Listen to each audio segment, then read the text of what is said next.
had leaves all over it. It looked like a good tree, right? This looked like a good tree. Jesus says, hey, there's a fig tree, and it's got lots of leaves on it, and I'm hungry. I'm going to go and get me some figs. Isn't that pretty much the way you see it? There's a tree, has fruit. I'm hungry. I'm going to go eat. We have to look at the calendar of events here, though. The Passover generally was the end of April, end of March, first part of April, somewhere in there, chronologically. Fig trees bear their fruit in May in that region.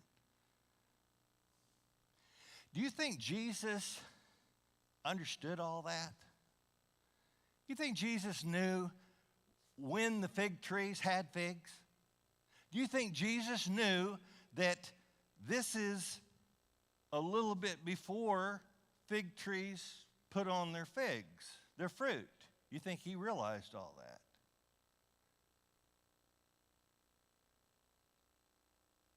Maybe I ought to just stop right there and leave that a question to be answered. Do you think Jesus knew that this fig tree he was going to investigate, in all likelihood, probably didn't have figs? Anybody? Anybody? See, this is the cool part. Nobody wants to say out loud because you're on camera, and I'm on camera, so you're going to leave it to me to say out loud. I think Jesus knew that this tree probably didn't have any figs that were really coming to the ripeness that you would harvest the figs. I think he probably understood all that. Now, let's add the next piece of it. He sees the fig tree. It has all these leaves, but no figs. And Jesus curses the fig tree.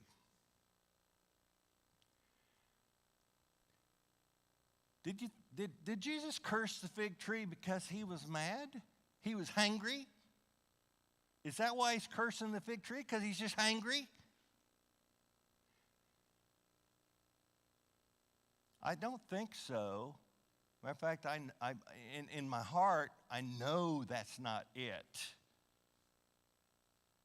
So why is he cursing a fig tree that has no figs? When fig trees have no figs, why is he doing it? There's some deeper lessons we're going to know about in just a minute. And those of you who are like, well, because he was trying to teach them about the power of faith and all that, that's coming in a minute, okay? Let's don't jump straight to that just yet, okay? But I want us to at least think about, why did he curse the fig tree?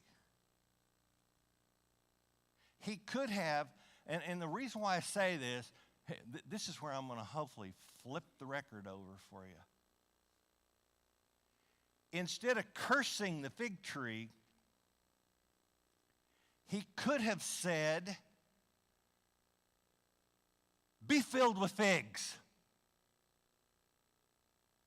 Right? And when you get down to the next wave, after we go through the cleansing of the temple, and he's teaching about the power of faith, that would have taught the lesson of the power of faith, right? The same lesson. Why did he curse it instead of tell it, have a bunch of figs? And by the way, after you have a bunch of figs, I want to take some of those figs because I'm hungry. What are your thoughts on this? I don't want to talk the whole time.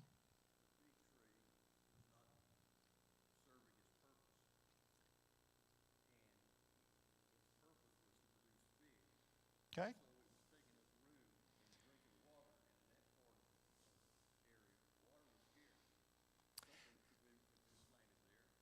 Yeah. But here's the thing. Jack says, because the fig was non-productive. It was taking up resources that could have been utilized maybe better in another way by another tree, all that kind of stuff. But my retort to that is there were no figs on any fig trees in all likelihood at this time in chronological history. The fig trees didn't have figs.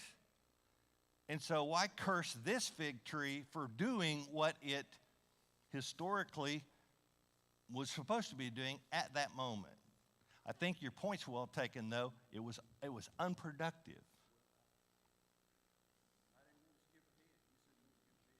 Well, if you're going to skip ahead, don't skip ahead. Okay, good. So this tree is cursed for an object lesson. We're going to circle back to this. I don't even like that term because it was being used politically, and I don't like that term. So rewind that part. We're going to return to that in a moment. So this event has happened, and now Jesus enters into the temple. If you note from last week's lesson, and we didn't really cover this, but Jesus went into the temple on Sunday night late. Wasn't much going on because it was late, and then went out of Jerusalem back to Bethany to spend the night, and now he's came back into Jerusalem Monday morning, and now the fig tree thing, and now he's going into the temple again on Monday morning. During his last week of his life, he's going to be in the temple on a daily basis, teaching a lot of lessons. This is what he did. So this is just Monday morning, Jesus in the temple. But when he shows up, things are not like they should be.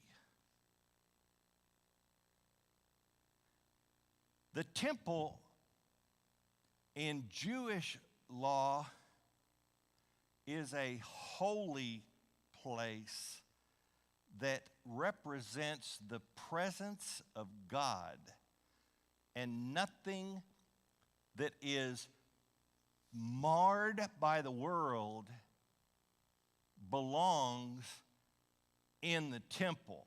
Marred by the world. Wow, that means nobody's there. That's not exactly what we're talking about. We're talking about profane things, dirty things, even to the point of if you have certain personal defects, you couldn't go into the temple. It's the physical representation of the presence of God. That's not what it looks like when Jesus shows up, is it? No, it looks like some kind of a giant swap meet that everything is basically just in disarray from a, quote, religious perspective. And there's all sorts of nefarious stuff going on in the temple. We have to remember that, I think it's John chapter 3, Jesus cleared out the temple before, at the beginning of his ministry, for similar type activity. And here he is, 5 days now before he's going to be crucified. 5 days before he's going to be crucified, he's clearing out the temple again. Do you think that there's possibly at least some people that were there when he cleared it out in the beginning of his ministry, and now here they are at the end of his ministry? You think I think in all likelihood, yeah, there's probably more than a few. The people that are good church goers. You know what I mean. They go every time the doors are open. They probably have witnessed this event at least, well, not at least, both times is what I'm trying to say. Both times they probably. Why did Jesus clear the temple? Was it anger? I think we cautiously want to use that word there. But I think it is a right word. Yes, he was angry. Was he angry in a selfish way? No, he had righteous indignation for what was going on in his Father's house. It was so bad that he was outraged and, in psychological terms, acted out his anger to rectify the wrong. It was all wrong. And he had been fighting for 3 years to try to teach the Jewish people about God and God's position and God's supreme authority and God's absolute need for people to be obedient, because God can't tolerate sin. And this was sin-infested, maybe. What are your thoughts on that? Yeah.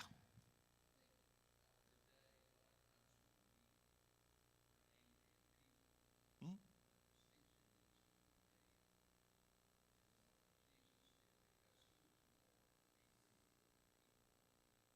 Hmm?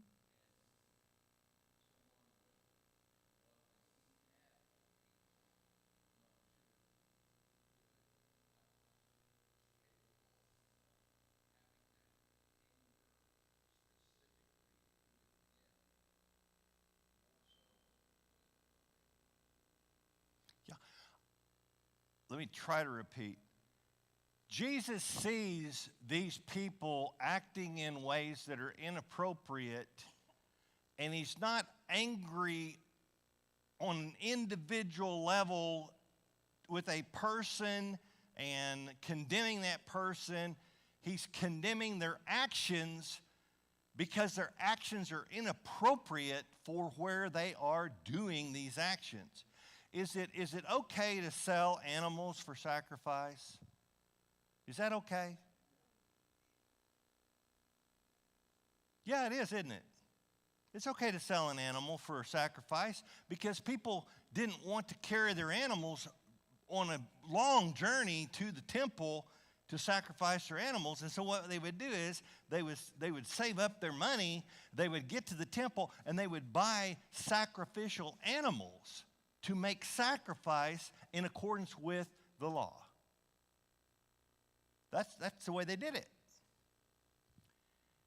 Now the problem comes when you bring the animals into the temple. That was a holy place. That's not the place to be doing animal trading. It's a holy place. Buy your animals outside the temple yard and bring them into the temple to the priest so that they can sacrifice your animals. Also, There's a concept in the Old Testament about proper scales, right? Honest scales is the idea. Money changers were basically kind of doing the tax collector thing. You need to exchange, we'll set a price, we'll cheat you out of in the deal. This is all inappropriate. Jesus sees all this going on, and it infuriates him. Not for him personally either. He's mad for God. You think that's a good, you think that's a fair statement?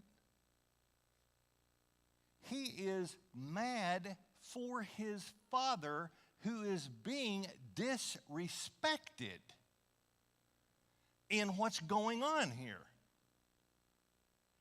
Jesus not only clears the temple, but verse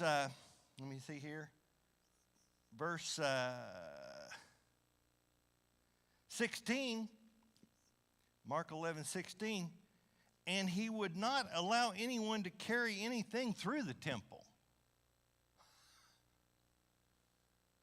That's an interesting statement, isn't it? He wouldn't allow them to carry anything through the temple. That seems to imply that not only were they having Weba's Grand Bazaar going on in here, but man, I mean, hey, you know what? This temple yard is pretty big, and I need to get from that side of it to that side of it, so I'm just going to walk right through the temple with whatever I got. I'm not here to worship God. Oh no, I'm not here to worship God. I'm just trying to get my groceries through the thing. Disrespect to God. What are your thoughts on that? You think am I on the mark?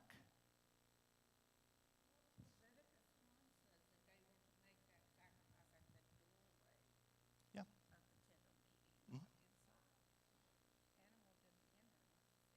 Yeah. No. And so they're supposed to be doing things a certain way according to God's ordinance on how to make sacrifice, how to plan for sacrifice, how to be inside of the temple yard, and then even more, inside the temple itself. There were rules. God made rules, and they were violating them. Yeah.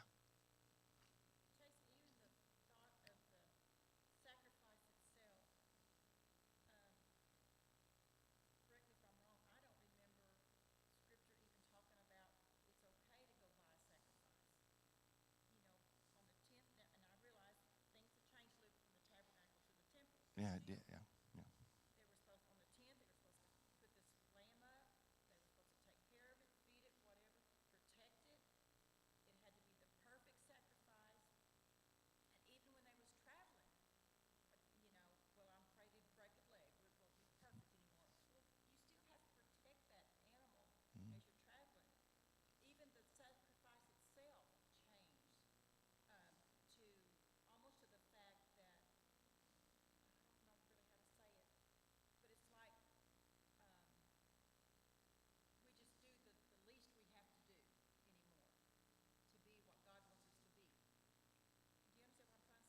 Yes, I do. Let me say this out loud for those that are on the video broadcast. Connie's saying, according to the law, they were to prepare for making this sacrifice. They were to be aware of what they were going to sacrifice, take care of the animal, prepare the animal a certain way. There's time frames associated. You're talking specifically about the Passover itself. They were supposed to be cognizant of their sacrificing something to God for their sins.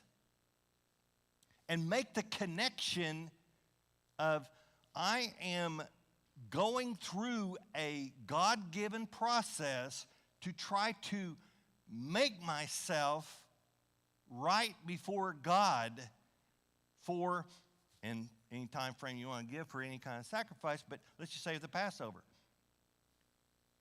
For my sins, remembering this Passover lamb that is the offering to God for my family, for representing God freeing us from bondage.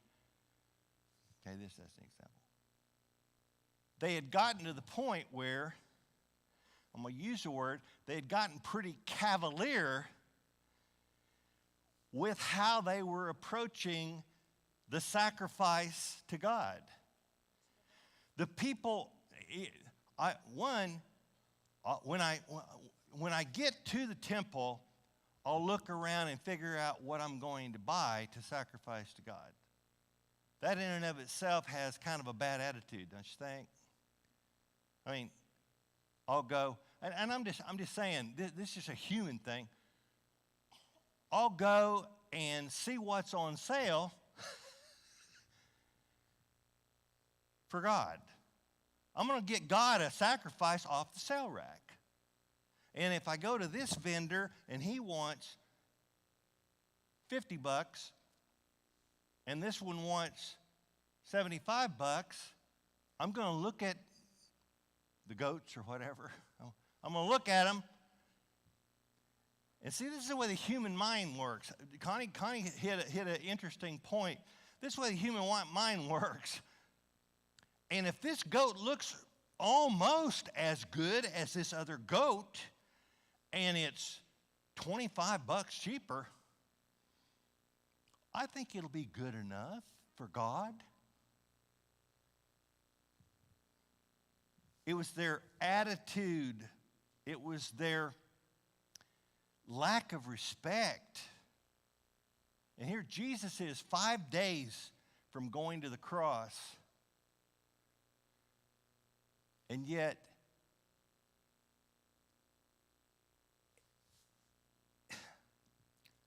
I guess what I'm trying to say is, knowing how men are, and we can take this exact example and make this point.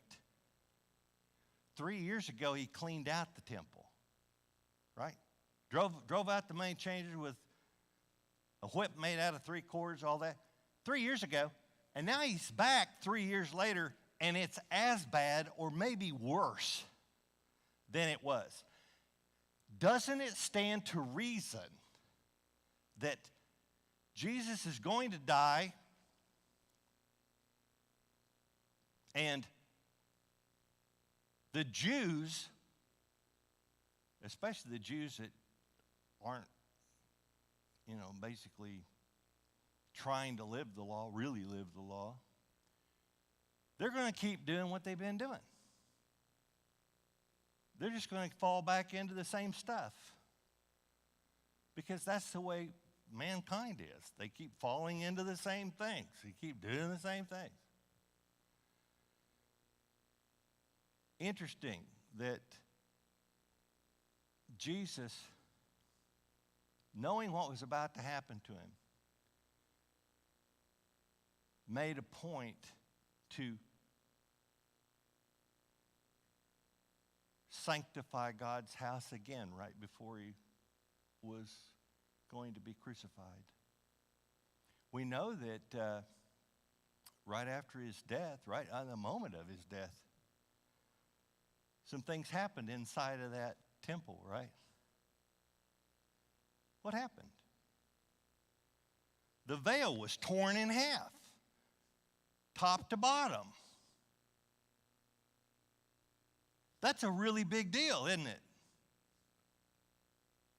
But 5 days earlier, Jesus wanted the place recommitted to God the way God wanted it to be.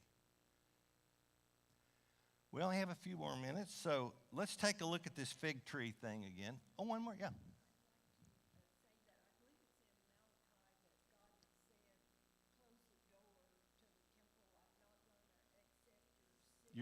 because they were offering these terrible, wounded, deformed, all that. No. Yeah. And that's 400 years before. This is how bad this has gotten. Hey, you know what? And the lesson for Christians today to learn is, gee, you know, whatever's left over after I spend my money on everything else that I can possibly think to spend my money on, whatever's left over, that's God's. That's our modern day equivalent. Well, you know, yeah, I got, my bills are tough, especially in these economic times. I don't want to dig into this too deep, but in these economic times, a lot of people are having a really hard time. Are the church contributions going down? You have to ask somebody other than me, but is God first or is God last? Let's talk about this parable of the fig tree and the lessons learned. Jesus tells his disciples, soon to be apostles, about the fig tree. They're like, Lord, there's that fig tree. And it is totally withered. I mean, it is totally gone. And he said, have faith in God. Truly I say to you, whoever says to this mountain, be taken up and thrown into the sea, and does not doubt in his heart, but believes that what he says will come to pass, it will be done for him. Therefore I say, whatever you ask in prayer, believe that you have received it, and it will be yours. And whenever you stand praying, forgive if you have anything against anyone, so that your Father also who is in heaven may forgive you your trespasses. Two big pieces here. Number one, if you're going to pray for something, have absolute faith that not only are you going to get it, but that God has already given it to you and you're just waiting for delivery. But don't have lack of forgiveness for anybody that has anything against you, because that's a boundary for God's providential gifting to you, his ability to, not ability, but his, I don't know the right word there. You don't forgive other people, God can't give you, won't give you the blessings that you ask for. Does this mean, and this is where the world gets messed up, does this mean, Lord, being a pilot, Lord, I need a jet so I can get to place faster, not have to wait. I believe you're going to give me a jet. Lord, let me go get some new flight clothes, and I'm ready when the jet's delivered. Is that what that's talking about? I mean, I believe it. And by the way, if I have if anybody's done anything against me, boy, I forgive you.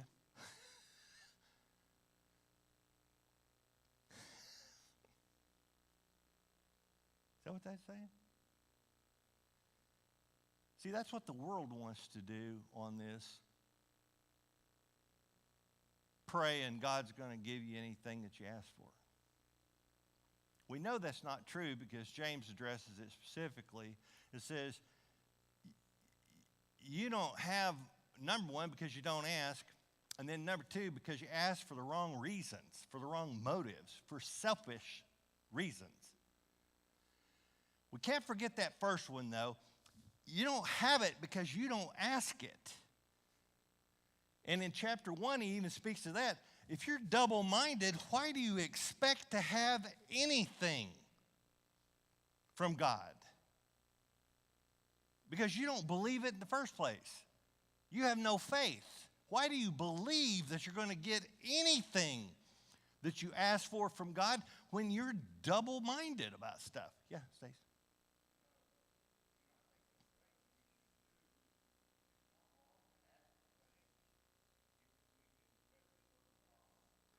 That's exactly right. It's okay to ask for things that you're going to put into service for God because you have the ability to use whatever you're asking for the benefit of God. You're not asking, I'll give you an example. Well, no, I don't want to do that. I wanted to tell you about something that Jason's asking for that he would like to really put.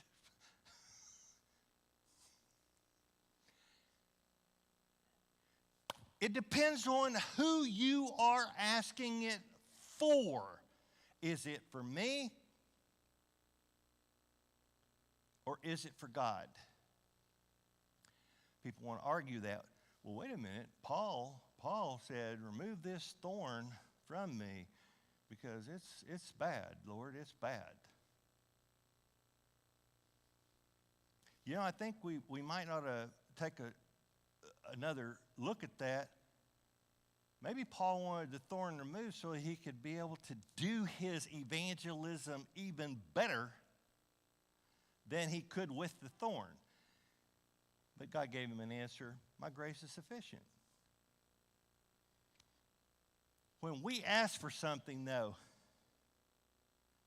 you better absolutely, absolutely believe that God will give you that if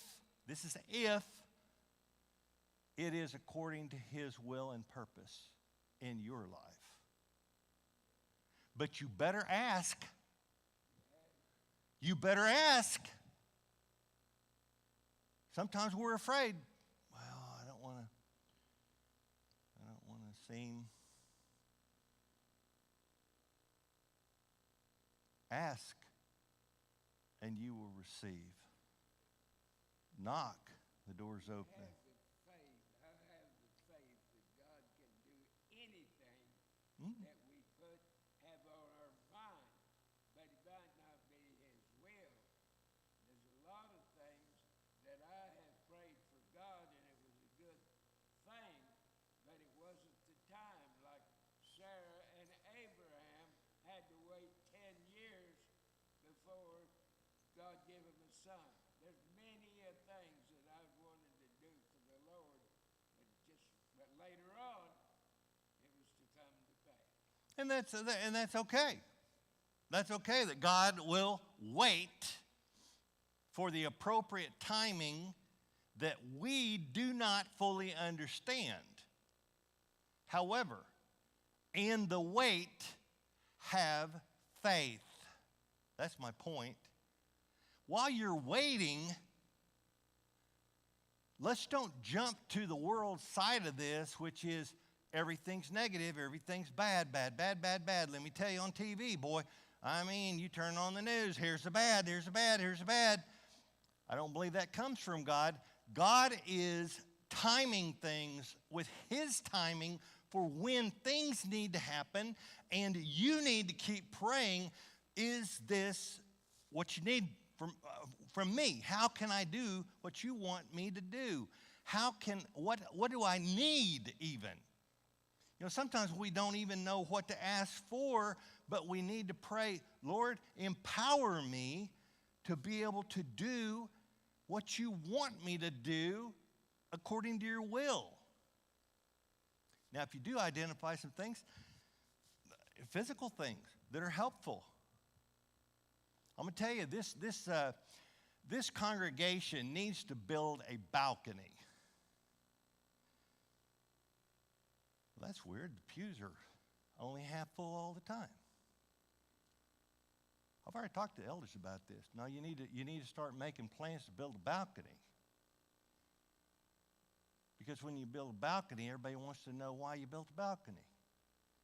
And then all of a sudden start showing up to find out what's going on over there. Man, they got some stuff going on over there. Funny how it works. Build a balcony because we're going to need it. This place is going to be packed.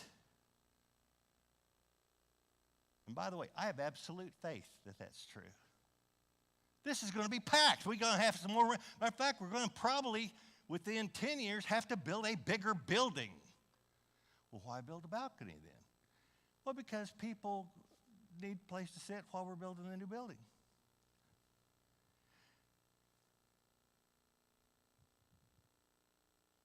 Wow, that's been a lot of stuff, Jason. I don't know if I even followed your lesson. I'm going to have to think on that all week, and I'll let you know next week. There's the first bill. Yeah. That's the first.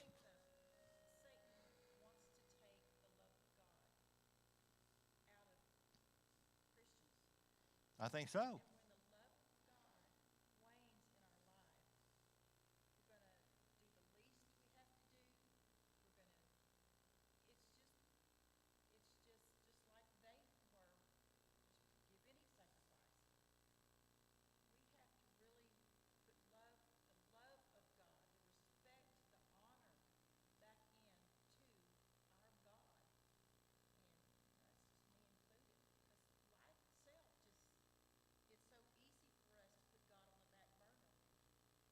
I think Connie's point is we got to put the love of God center in our lives and act out that love in everything that we do in our lives. The way that we approach other people, the way that we conduct business, the way that we work for somebody else, if that's the case. Any of those, we have those are lessons we all know about. But we need to do it.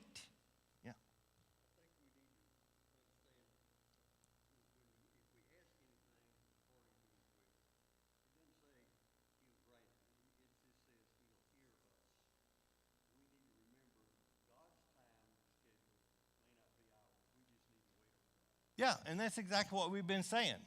That's exactly what we've been saying. Ask according to his will. Wait according to his time. But the key, this is the thing that I'm trying to communicate. But act faithfully while that process plays out. Act faithfully. Consider it done if it's according to the will of God. Consider it done. Because God is faithful to do what he said he'll do. And what he just said he'll do is, if you ask it in prayer and believe you receive it, it will be yours, caveating, because that's according to God's will. You have about 1 minute, so make your quick point.